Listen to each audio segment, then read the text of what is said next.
Assalamualaikum warahmatullahi wabarakatuh. Perkenalkan, nama saya Bella Aprilia HR. Di sini saya akan mewakili kedua anggota kelompok yang lain, yaitu Nicola Pranata dan juga Riola Saputra. Presentasi ini dilakukan untuk memenuhi tugas dari mata kuliah Penyelidikan Tanah dan Instrumentasi. Materi yang akan dijelaskan yaitu salah satu dari metode in situ test, yaitu Flat Dilatometer Test atau DMT.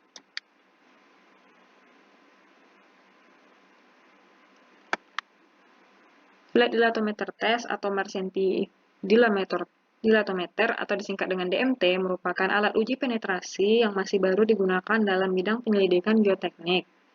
Alat ini merupakan uji penetrasi in situ yang sederhana untuk mengukur modulus tanah. Alatnya sendiri berupa sebuah pisau atau blade yang datar, dan di tengahnya terdapat suatu plat bundar atau membran yang dapat bergerak keluar secara horizontal jika dikembangkan dengan tekanan. DMT sendiri merupakan metode uji yang menggunakan alat baca tekanan melalui pelat daun runcing yang didorong masuk ke dalam tanah untuk membantu memperkirakan stratigrafi tanah, tegangan lateral dalam keadaan diam juga, serta modulus elastisitas dan kuat geser pasir, panau, dan lempung. Sejarahnya sendiri untuk DMT dikembangkan di Italia oleh Silvano Marchetti pada tahun 1975, dan juga alat ini diperkenalkan di Amerika Utara dan Eropa 5 tahun kemudian. Saat ini telah digunakan lebih di 40 negara sebagai alat uji penetrasi in situ di bidang investigasi geoteknik. Selanjutnya yaitu keuntungan dari pengujian menggunakan Flat Dilatometer Test. Yang pertama, tidak memerlukan lubang bor. Yang kedua, dapat memberikan informasi mengenai kekuatan tanah. Yang ketiga, dapat menyediakan informasi mengenai sejarah tekan yang pengetahuannya merupakan kepentingan utama, karena memiliki pengaruh yang dominan terhadap perilaku tanah. Selanjutnya, keuntungannya yaitu mudah digunakan, seperti metode pengaplikasiannya. Berikut bagian-bagian dari alat Flat Dilatometer Test. Nah, dari gambar dapat dilihat untuk nomor 1, bagian bawah ini disebut dengan dilatometer blade. Nah, di sini juga ada membrannya kan. Nah, selanjutnya ada push rod. Di nomor 2 dan nomor 3 serta nomor 5 yang kita sebut dengan pneumatic cable. Di nomor 4 merupakan control box dan juga nomor 6 adalah gas tank. Nah, untuk nomor 7 ini adalah membrannya. Tampak lebih detail dari blade-nya kan. Nah, rinci. Untuk dilatometer blade memiliki lebar sekitar 95 mm dan tebal 15 mm. Nah, pisau ini sendiri memiliki ujung tombak yang berfungsi untuk menembus tanah. Sudut tepi puncaknya adalah sekitar 24-32 derajat. Panjang dari bagian runcing ke ujung buah tombak adalah sebesar 50 mm. Pisaunya dapat dengan aman menahan gaya dorong hingga 250 kN. Untuk membrannya sendiri berasal dari baja dengan diameter 60 mm dan ketebalan 0,2 mm.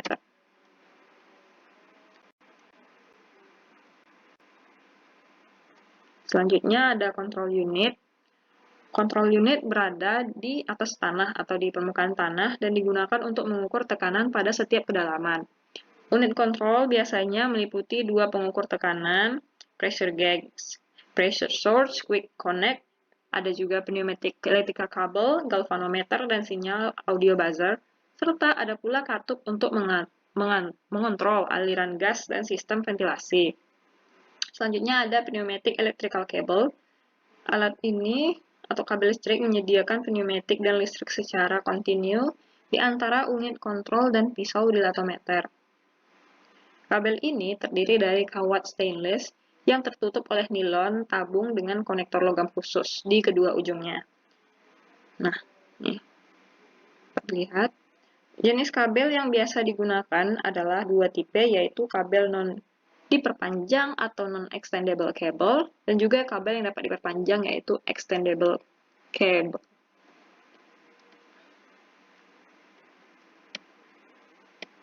Untuk selanjutnya ada juga push rod atau batang pendorong. yang merupakan batang yang akan mendorong dilatometer blade untuk semakin masuk ke dalam tanah. Dan fungsinya juga untuk meneruskan sinyal dari sintal listrik yang berasal dari puncak pisau tersebut. Next ada pressure source. Pressure source dilengkapi dengan pengatur tekanan, katup dan tabung pneumatik untuk menghubungkan ke unit kontrol. Pengatur tekanan lebih cocok untuk tipe gas yang harus dapat memasuk output setidaknya 7-8 MPa. Selanjutnya ada electrical ground cable, kabel untuk kabel di bawah yang dapat memberikan kekontinuan penyaluran listrik antara batang pendorong atau push rods dan unit kontrol. Listrik tersebut dikembalikan ke unit kontrol sederhana oleh kabel pneumatik listrik untuk pengaturan on atau off listrik tersebut.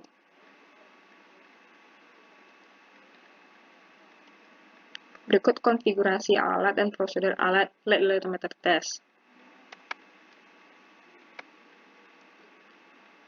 Konsep sederhana dari bentuk kerjanya yaitu seperti ini. Pengujiannya sendiri terdiri dari penyisipan penjajal probe dilatometer dari gambar di atas sampai dengan kedalaman yang kita inginkan dengan cara mendorong atau memukul. Peralatan dorong CPT dapat dipakai untuk menyisipkan alat ini ke dalam tanah di mana NSPT-nya lebih besar dari 35-40. Alat tersebut dapat didorong atau dipukul dari dasar lubang bor yang sudah dibuat sebelumnya dengan memakai peralatan bor dan pengujian SPT. Konfigurasi alat dan prosedur alat flat dilatometer test. Yang pertama, lakukan pembacaan tekanan pada membran dalam dilatometer tepat rata dengan pelat lift off dan buatlah koreksi nol yang tepat dan namakanlah tekanan ini P0. Operator mendapat isyarat pada waktu angka lepas. Yang kedua, naikkanlah tekanan penjajal sampai membran memuai atau delta D-nya sama dengan 1,1 mm ke dalam tanah yang berbatasan, dan koreksilah tekanan ini sebagai P1. Operator mendapat isyarat lagi sehingga pembacaan tekanan dapat dilakukan. Yang ketiga, kurangi tekanan dan lakukan pembacaan seperti pada P1. Operator menerima isyarat lagi sehingga pembacaan tekanan dapat dilakukan. Selanjutnya, penjajal atau probe itu kemudian didorong ke posisi kedalaman berikutnya yang terletak 150-200 mm. Lebih ke bawah dan lakukanlah seperangkat pembacaan lagi. Satu daur dapat memakan waktu sekitar 2 menit, sehingga suatu kedalaman 10 meter dapat dijajal dalam waktu sekitar 30 menit termasuk waktu persiapannya. Nah, di sini ada tabel yang kita sebut dengan tabel 1. Nah, cara pelaporan hasil alat LED dilatometer test. Formula dasar dari reduksi data DMT dan beberapa persamaan korelasinya, yaitu tabel 1 di atas, yang tadi, merupakan formula dasar reduksi data DMT. Pembacaan tekanan di lapangan A dan B dikoreksi terhadap kekakuan membran dan gauge zero offset untuk menentukan nilai tekanan P0 dan P1 dengan menggunakan persamaan sebagai berikut. Untuk P0, yaitu 1,5 dikalikan dengan A dikurangkan dengan ZM tambah delta A, lalu dikurangkan dengan 0,05 dikalikan dengan B dikurang dengan ZM, ditambah dengan delta B. Itulah nilai untuk mencari P0. Untuk P1-nya dapat dicari dengan menggunakan rumus B dikurang ZM dikurang dengan delta B. Nah, delta A dan delta B merupakan koreksi yang ditentukan dengan kalibrasi membran di lapangan A dan B. ZM sendiri merupakan gauge zero offset atau bacaan gauge saat dilepas pada tekanan atmosfer. Selanjutnya, nilai dari tekanan terkorelasi P0 dan P1 digunakan sebagai pengganti nilai A dan B dalam interpretasinya. Nilai interpretasi dibuat dengan pertama-tama menyusun identifikasi dari 3 parameter DMT, yaitu Material Index atau ID, Horizontal Stress Index atau KD, dilatometer modulus atau ED. Kemudian hubungkan ketiga parameter ini pada parameter tanah yang biasa atau umum. Jadi tidak secara langsung dari nilai P0 dan P1. Parameter akhir hasil interpretasi merupakan parameter tanah yang umum dihasilkan dari besaran parameter perantara ID, KD, dan ED dengan menggunakan persamaan tabel korelasi dengan menggunakan persamaan korelasi yang diperlihatkan di dalam tabel di samping tabel 1.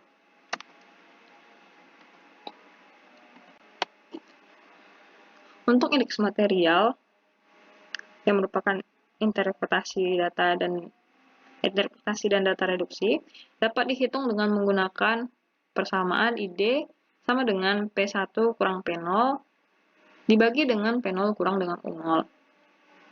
U0 merupakan tekanan air pori in situ pada saat pisau DMT belum ditusukkan.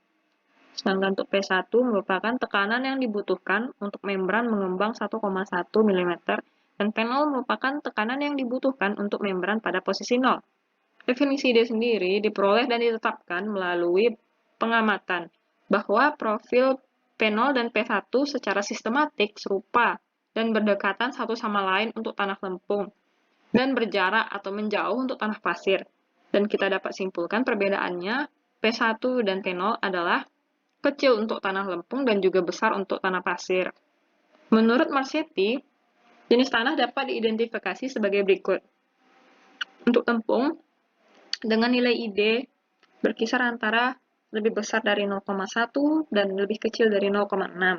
Sedangkan untuk lanau, ID-nya lebih besar dari 0,6 dan lebih kecil dari 0,8. Untuk pasir lebih besar lagi, ID-nya harus lebih besar dari 1,8 dan lebih kecil dari 10.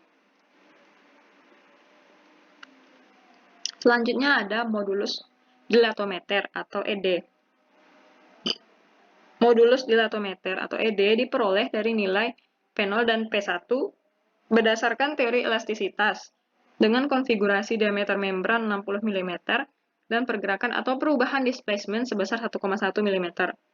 Nilai modulus dilatometer dihitung dengan persamaan sebagai berikut, yaitu nilai ED sama dengan 34,7 dikalikan dengan P1 kurang P0. Besaran ED umumnya tidak digunakan sebagaimana adanya karena terdapat kehilangan informasi dalam stress history. Karenanya, nilai ED harus digunakan dengan kombinasi KD dan ID. Selanjutnya ada indeks tekanan horizontal atau KD. KD dapat dihitung dengan menggunakan cara P0 dikurang dengan U0 dibagi dengan tegangan efektif V0, di mana tegangan efektif V0 merupakan tegangan overburden efektif. Besar KD merupakan dasar dari beberapa korelasi parameter tanah, dan nilai KD adalah hasil kunci yang terpenting dari pengujian dilatometer. Indeks tekanan horizontal KD dapat dinyatakan sebagai besaran K0 akibat penetrasi. Dalam tanah lempung terkonsolidasi normal atau normally consolidated, yang tidak dipengaruhi oleh umur, struktur, dan sementasi, nilai KD mendekati 2. Berikut formula dasar dari reduksi data DMT, dan ini penjelasan mengenai parameter-parameter yang terdapat di dalamnya. Selanjutnya adalah faktor-faktor yang dipengaruhi oleh interpretasi hasil uji. Yang pertama ada stress history atau state parameter. Dengan memplotkan nilai dari ID dan ED, pada gambar di bawah dapat ditemukan jenis tanah dan unit wake serta keadaan atau konsistensinya. Nah, nilai ED-nya kita plot di garis Y dan juga nilai ID kita plot di garis X. Nah, kita dapat menentukan klasifikasinya nanti. Selanjutnya yang dipengaruhi oleh hasil uji yaitu rasio konsolidasi berlebih atau over consolidation ratio OCR. Untuk OCR pada tanah lempung, dia dipengaruhi berdasarkan persamaan seperti ini. OCR DMT sama dengan 0,5 dikalikan dengan KD, lalu dipangkatkan dengan 1,56. Persamaan di atas dibuat berdasarkan koresponden KD sama dengan 2, untuk OCR sama dengan 1. Koresponden ini bisa dipastikan dengan banyaknya NC, atau tidak ada sementasi, penuaan, serta struktur pada tanah liat. Persamaan dari profil KD ke OCR telah dikonfirmasi oleh banyaknya perbandingan. Dapat kita lihat pada bagan di samping. Untuk OCR pada tanah pasir, menggunakan rasio MDMT per PC. Variasi tipe tanah berpasir juga menentukan nilai OCR. Untuk tanah NC, MDMT per KC-nya sama dengan negatif 10 inci, dan untuk tanah OC, MDMT per KC-nya sama dengan 12-24 inci. Selanjutnya yaitu koefisien tekanan tanah lateral at rest atau K0. Untuk tanah lempung, KD yang berkaitan dengan nilai K0. Penentuan K0 tersebut adalah perkiraan karena bilah penjajal yang mempunyai ketebalan pasti telah disisipkan ke dalam tanah. Seperti bagan di samping yang dapat digunakan untuk memperkirakan nilai K0 dari KD. Jika menggunakan persamaan, maka nilai K0 adalah sebagai berikut, yaitu K0 sama dengan KD dibagi dengan 1,5 dipangkatkan dengan 0,47, lalu dikurangkan dengan 0,6. Untuk OCR pada tanah pasir, nilai K0 berhubungan dengan nilai KD, KC, dan juga tegangan efektif K0. K0 sama dengan 0,376 ditambah dengan 0,095 KD dikurang dengan 0,017 KC per tekanan efektif V0 di persamaan 8, dan untuk persamaan 9-nya, K0 dapat dihitung dengan menggunakan rumus K0 sama dengan 0,376 ditambah dengan 0,095 KD dikurang dengan 0,046 KC per tekanan efektif V0. Perbedaan rumus 8 dan 9 di suku ketiganya, di mana rumus 8 sama dengan 0,0 menggunakan 0,017 dan di persamaan 9 menggunakan 0,046. Perbedaannya, persamaan 8 digunakan untuk data CC yang diperoleh dari pasir buatan, dan persamaan 9 berasal dari modifikasi koefisien terakhir yang digunakan untuk memprediksikan nilai K0 dari pasir sungai alami. Lalu ada parameter kekuatan. Undrained shear strength atau CU. Dalam mencari sudut geser dalam dapat dilakukan dengan dua cara, yaitu dengan persamaan Marchetti maupun grafik Kice K0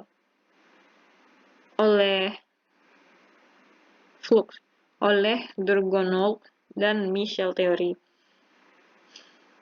Rumusnya dapat dilihat seperti ini. Kita dapat menggunakan grafik. Persamaan yang digunakan untuk menghitung CU dari DMT menurut Marchetti menggunakan rumus ini. Sedangkan ini menggunakan oleh Durgonov dan Michel.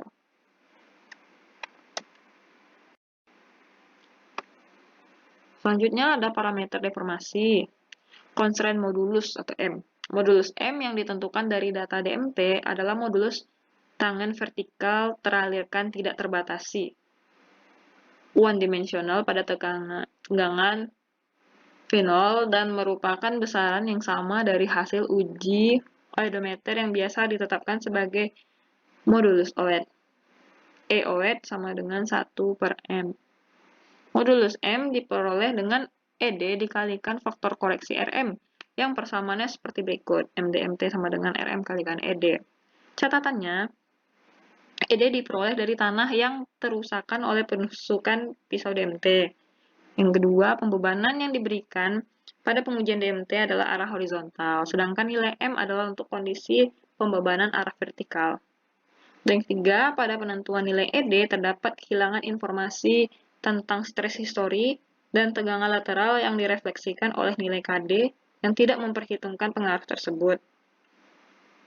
Yang keempat, untuk tanah lempung, nilai ED diperoleh dari kondisi ekspansi undrained. Sedangkan M merupakan besaran modulus dalam kondisi drain.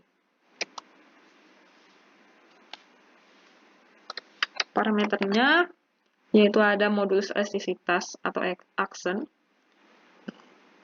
Modulus elastisitas dari kerangka tanah berasal dari modulus MDMT yang menggunakan persamaan teori elastisitas, yaitu E aksen sama dengan 1 ditambah dengan V dikalikan dengan 1 dikurang 2V per 1 kurang V dikalikan M. Dengan nilai Poisson ratio V sama dengan 0,25 sampai dengan 0,3, yang berarti nilai E aksen sama dengan 0,8 mdmt. Gitu. Nilai selanjutnya ada modulus geser atau G0. Nilai modulus geser dihitung dengan persamaan korelasi empiris dari Tanaka, yang merupakan fungsi dari indeks dilatometer modulus atau ED seperti halnya pada ketiga profil terdahulu, yaitu profil kuat geser CU, profil constraint modulus M, dan profil modulus elastisitas E. Profil modulus geser atau G0 juga mempunyai pola dan bentuk yang sama dengan ketiganya. Mengingat persamaan korelasi empiris untuk modulus geser atau G0 hanya fungsi dari ED, maka kriteria kondisi perbedaan dan persamaan pada kedalaman tertentu berlaku juga pada nilai modulus geser. Nah, berikut kesimpulan dan saran. Yang pertama, DMT merupakan alternatif dari pengujian lapangan. Dia menghemat waktu dan biaya karena tidak diperlukan lagi kerjaan pemboran dan pengambilan contoh tanah untuk uji labor. Yang kedua, hasilnya memperoleh banyak parameter geoteknik sepanjang kedalaman pengujian.